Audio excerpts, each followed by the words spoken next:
Hey, welcome to day 6 here. We're going to be talking about building your brand story. So at this point, you know what it takes to succeed with a physical product on Amazon, the metrics, the KPIs we should be aware of. We know how to improve that product in terms of value to the customer.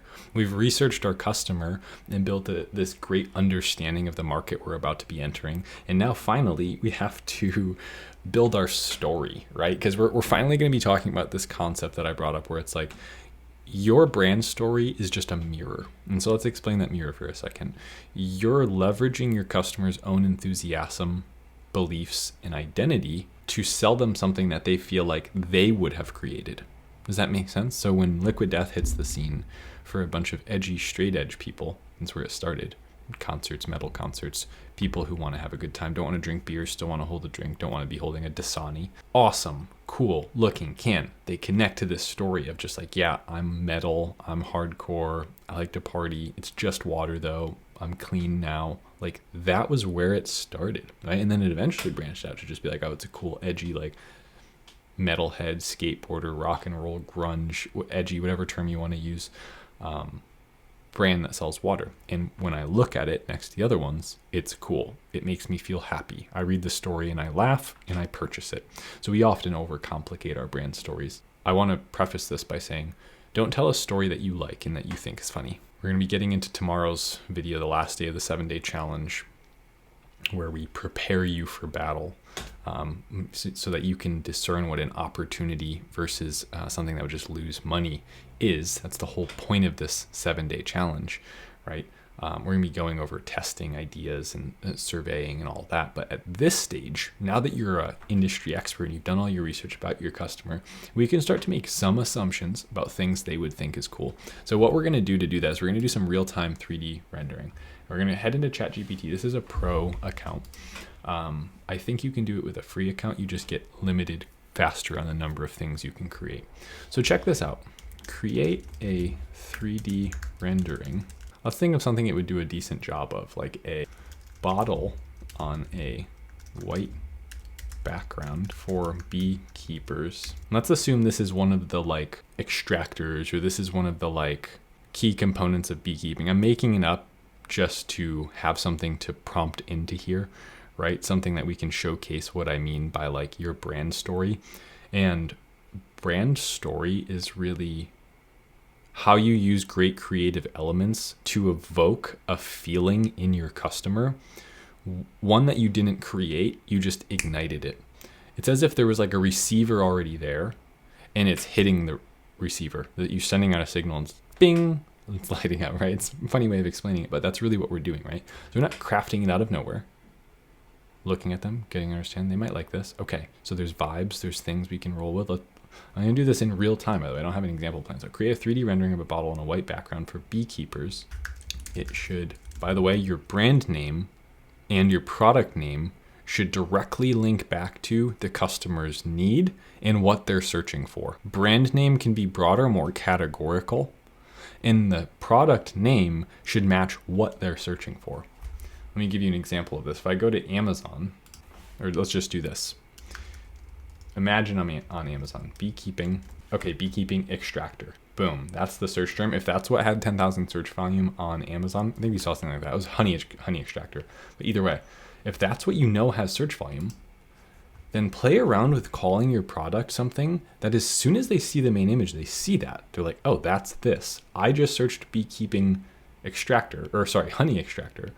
And I see honey extractor by Beekeeper Magic, right? That's what I'm looking for, right? It has the name of the thing that I just searched right on there. It's so relevant. So hitting that search term relevancy is a great way to hack your way into better click-through rates, because the customer is overwhelmed. They see 60 things, 30 things, and you just tell them right away what it is. It should be in the style of bohemian, we'll say. The customer this design style would appeal to. Sorry if I speak like a child, I'm just typing while I'm writing. Appeal to is a farmer, broken English doesn't matter. A farmer, blue collar, supports farms. Let's just hit enter and we'll just see. We can always go from there. So we said create a 3D rendering of a bottle on a white background for beekeepers The bottle should be called Beekeeping Magic Honey Extractor. Okay, it's a little, okay, let's do this. It is an Amazon product. Make the product with a brand character that is a bee and 3D render it using boho vibes. I'm going to give you an example of just how you can type to this and get results back, because it's my prompting that's the problem if I get it wrong. Okay, this is kind of funny. Bee Magic Honey Extractor. I put Amazon on there because I said it's for Amazon, so disregard that. But what I can actually do is just hit regenerate on that. And so if I get close, I'll regenerate. And this is one of the first steps, in my opinion, is like getting an idea of what you would do to stand out on the main page of Amazon. Disregard the Amazon stuff. Let's do try again. This time make it more minimalist and more contrasting for standing out. Okay, let's do that. And so we're just making a main image now, and what I'm doing is trying to get like the creative juices flowing for what this might look like on Amazon. Okay, try again. This time more like an old cartoon. And so I'm just playing around with ideas in the general space of like farmer, blue collar, hard worker, American, and seeing what kind of things I can generate. Eventually I'll hit something that like, that's silly, starts to stand out. Let's try this time, make it a box instead of a bottle, and make it edgy with a brand character that is a beekeeper. So we're playing here. This is just a part of brand story. Okay, we get the like main character, I call this. So that's that's too far. Make it for farmers and make it in a bag. So as much as I keep getting things that I don't like, I just keep correcting. And sometimes I'll even start over from scratch. Okay, so this is a game that you kind of have to get good at. Okay, and we're actually getting so far off track now that I would probably just start over. But this has yielded some really cool examples for me. I just had an idea. Packaging like a wooden bee box and make the character in the we'll call the brand character the style of a. So you know what? There's actually some good here. There's some obvious problems, but like now I'm starting to hit on some pretty cool points. The fact that like the packaging looks like a bee house or like bee box where they keep the bees. Okay, now we're like actually onto a story-like element. And the fact that the character is like this bee, but it kind of looks like he's wearing sunglasses. There's starting to be the making of a story here. And then so we can take this literally and we could say, this bee's name is, what's a bee name? Buzz's Magic Honey Extract, but Buzz Magic, right? And so we would play around with like brand name, character name. By the way, I have 2 brand characters in my brand, and they are the names of my brand. So I'll give you that hint. And it's not really a hint, but I follow exactly this, right? And then so you start to craft a narrative in your head, but on top of the understanding of what your customer already cares about. They care about bees. Make a really cool bee character that dresses like them, that talks like them, and then use fonts and elements that make the packaging look like things they're already really excited about. Excuse me. This is just the start of brand story. I could go forever on creative elements. And in fact, one of the things that you need to figure out next would be like, how do I incorporate this great storytelling into my listing? Because I'll tell you this, right? Let's go back to Amazon, and I'm looking at beekeeping suits, right? The quality of my sales funnel directly starts with my main image. And so there's some levers I can pull.